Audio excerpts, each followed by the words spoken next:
situaciones de la vida afectiva de una manera más recíproca. Entonces ahí es cuando se genera en esa parte cognitiva que los chicos empiezan a organizar ese sistema, empiezan a organizar esa información que yo le doy.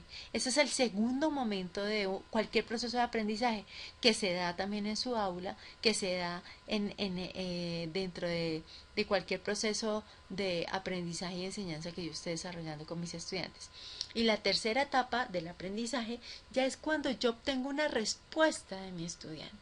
Que miren lo que nos están mencionando y lo que nos está evidenciando la diapositiva. O sea que esa respuesta se da frente a la realidad o se revierte en la realidad, pero convertida en una acción competente. O sea que estos tres momentos, ¿qué quiere decir en resumen? Que ya es la parte expresiva en esta tercera etapa. Estos tres momentos o estas tres fases del aprendizaje, teniendo en cuenta el segundo postulado de pedagogía conceptual, quiero resumir aquí, decimos que el proceso de enseñanza y aprendizaje como el segundo postulado de inteligencia de pedagogía conceptual implica que está centrado en esa articulación del triángulo de la mente humana. O sea que aprender es esa articulación de los tres sistemas. Listo, hasta ahí vamos claros. Ahora, ¿cuál es el siguiente paso? Pero resulta que para que se dé ese proceso de aprendizaje hay tres momentos, ¿cierto? Esos tres momentos, ¿qué quiere decir? Que lo que acabamos de ver son tres momentos para que realmente yo pueda desarrollar un aprendizaje a través de ese triángulo de la mente humana.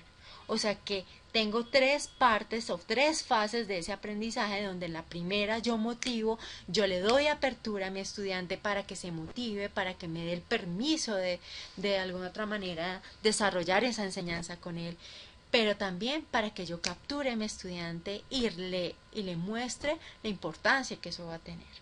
Ya en el segundo momento, ¿qué pasa? Que yo empiezo a darle una serie de información, una serie de elementos que le ayudan a mi estudiante a articularlo dentro de ese proceso de aprendizaje. Y el tercer momento, ¿qué es lo que uno esperaría? Que ya organizada esa información, que yo ya motivado, ya organizada esa información, ya viéndole la utilidad, yo empiece a tener una respuesta diferente a esa realidad con la cual yo me estoy enfrentando y eso se vea reflejado en una acción competente o en el desarrollo de una competencia. Por eso hablamos de tres cosas como se observa en la siguiente diapositiva.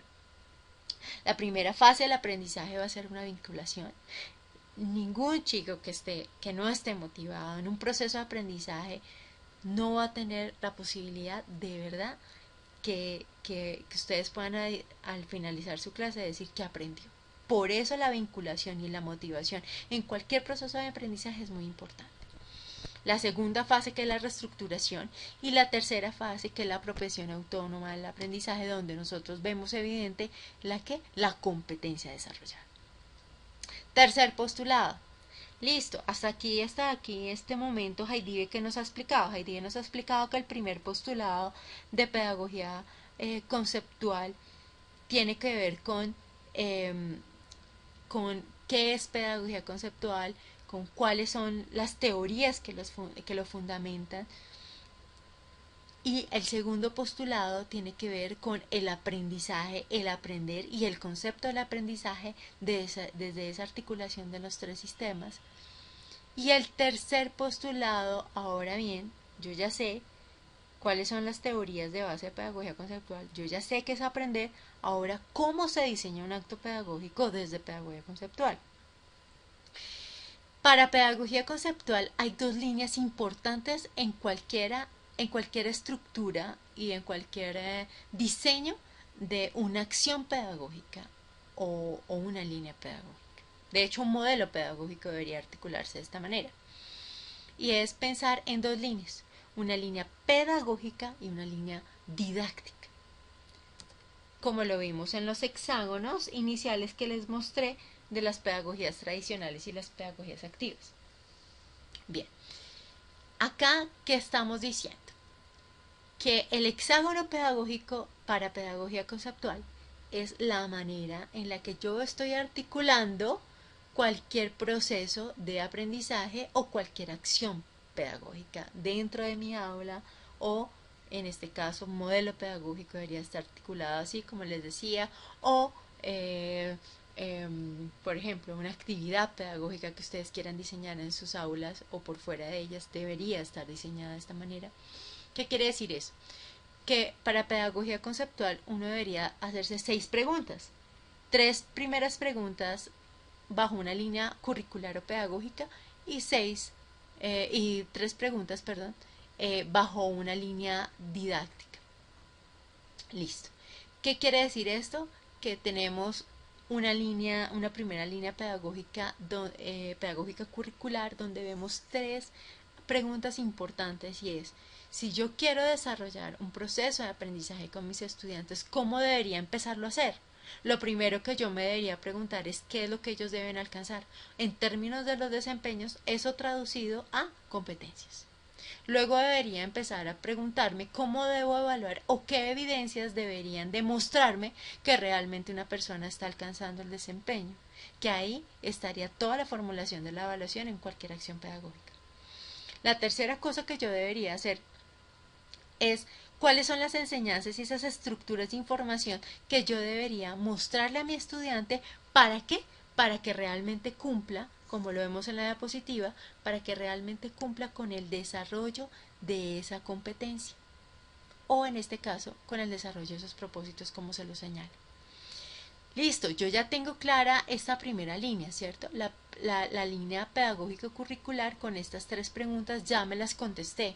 Yo ya sé qué necesitan desarrollar mis estudiantes en términos de las competencias. Sé cómo voy a evaluar o cómo voy a observar que realmente ellos están generando ese proceso de aprendizaje y ese desarrollo de la competencia. Pero además de eso, sé que les voy a mostrar, sé qué estructuras de información voy a empezar a trabajar con ellos para realmente desarrollar ese aprendizaje y esa competencia. Ahora bien, ¿cómo lo voy a hacer yo? ¿Sí? Esta primera línea, que es la curricular pedagógica, está centrada en el estudiante. Esta segunda está centrada ¿en quién? En nosotros, en los maestros. ¿Qué nos dice? ¿Qué secuencia de acciones debería yo desarrollar en el aula para generar esa competencia? ¿Qué lógica didáctica, qué metodología yo debería utilizar en el aula para desarrollar esa competencia? ¿Y cuáles son los recursos didácticos que yo debería utilizar para generar ese proceso de aprendizaje en términos de desarrollo de una competencia? Tercer postulado. Entonces, como se los digo acá, vamos a mirarlo entonces en términos nuevamente de repasar esas 6 preguntas. Tercer postulado, hexágono pedagógico, la forma en que pedagogía conceptual articula cualquier proceso de aprendizaje, pero más que eso le da una organización coherente para desarrollar una acción pedagógica. ¿Listo? La primera pregunta que nosotros debemos contestarnos cuando hacemos un hexágono es qué propósitos o qué desempeños deben alcanzar los estudiantes. Entonces eso siempre va a estar en términos de qué, en términos de ese proceso de desarrollo de la competencia o del desempeño. Como lo digo aquí, por lo tanto las metas de aprendizaje se definen como desempeños, la capacidad para elaborar juicios, actuar o comunicarse. El segundo, la evaluación, las evidencias, en este caso están desarrolladas en términos de los indicadores de logro que yo debería montar para poder evidenciar que mi chico está generando o que mis estudiantes están alcanzando ese nivel de desarrollo o desempeño esperado. La tercera, las enseñanzas, ¿sí? ¿Qué tipo de secuencia de información vamos a presentar? ¿Qué tipo de estructuras de información conceptuales, procedimentales, argumentales? ¿Qué tipo de enseñanzas les vamos a mostrar a mis estudiantes? Ojo, acordes a qué? Al propósito. Siempre. Siempre yo tengo que estarme devolviendo en términos de la secuencia del hexágono. Yo defino mi propósito, pero cuando defino la evaluación no se me puede olvidar el propósito. Y cuando defino las enseñanzas no se me puede olvidar el propósito. Porque todo el tiempo tengo que estar articulando para que realmente yo lo que esté generando en el aula frente a al desarrollo de ese aprendizaje sea coherente con el desempeño que quiero alcanzar. La secuencia didáctica. Esos tres momentos, mire que aquí hay una conexión muy bonita y es que yo les hablaba de tres momentos en el aprendizaje. Pues esa secuencia didáctica, que es la cuarta pregunta que nos hacemos en el hexágono pedagógico, está en términos de las tres fases del aprendizaje: la fase de inicio, la fase de desarrollo y la fase de cierre, que deberían ser las fases obligatorias en la secuencia didáctica de cualquier acción pedagógica. La siguiente pregunta es la parte metodológica o la metodología didáctica que yo utilice. Si es una didáctica inductiva, si es una didáctica deductiva, si es una didáctica comprensiva. ¿Qué quiere decir eso de lo inductivo, lo deductivo y lo comprensivo? Lo inductivo siempre tiene que ver que yo tome una experiencia de la realidad y lo lleve a que los estudiantes la corporalicen, la analicen y construyan, en este caso, una comprensión sobre ella. Una didáctica deductiva es cuando yo presento una enseñanza, presento un concepto y quiero que ellos a partir de ese concepto lo vayan disgregando hasta que lleguen a hacer una aplicación frente a su realidad. Y una didáctica comprensiva es, en este caso, un análisis comprensivo articulado de las ideas sobre, en este caso, sobre un caso, sobre una situación que estemos comprendiendo en ese momento. Y finalmente, la sexta pregunta son los recursos didácticos.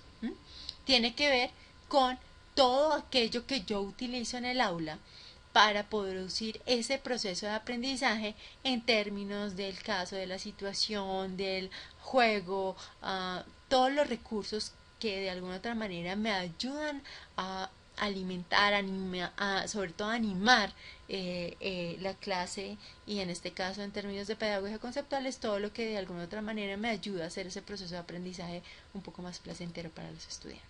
¿Bien? Bueno. Entonces, acá resumimos en esto. Al plantear su clase, un educador debe responder a las preguntas del hexágono estableciendo las relaciones que se derivan de la pregunta anterior a la siguiente, como yo se los mencionaba hace un rato. Cuando yo formulo el propósito, luego tengo que estar conectada totalmente con las enseñanzas que le voy a poner, con la evaluación que le voy a poner, ¿sí? Entonces todo el tiempo yo estoy devolviéndome en función del propósito. La secuencia didáctica de hecho debe estar articulada con las enseñanzas, la evaluación y el propósito. Bien, cuarto postulado, que al principio dije tres postulados y se me pasó un cuarto postulado que es muy importante, y es el papel de ustedes, el papel de todos nosotros en este proceso de pedagogía conceptual. En términos de lo que uno esperaría del rol del maestro en pedagogía conceptual. Y es que nosotros vemos un modelo de autoridad y conocemos modelos de autoridad autoritarios, permisivos, pero el modelo de maestro en pedagogía conceptual es que busque que sea, en este caso, interestructurante, que sea modelador, que sea modelo actitudinal, que sea una persona que sepa representar actitudes acordes a los procesos de enseñanza y que sea un modelo autoritativo, que eso más adelante lo vamos a ver. Bien, hasta acá entonces podemos a grosso modo haber hecho un reconteo un poco de las enseñanzas principales sobre pedagogía conceptual que nos va a ayudar mucho para este primer corte del proceso evaluativo.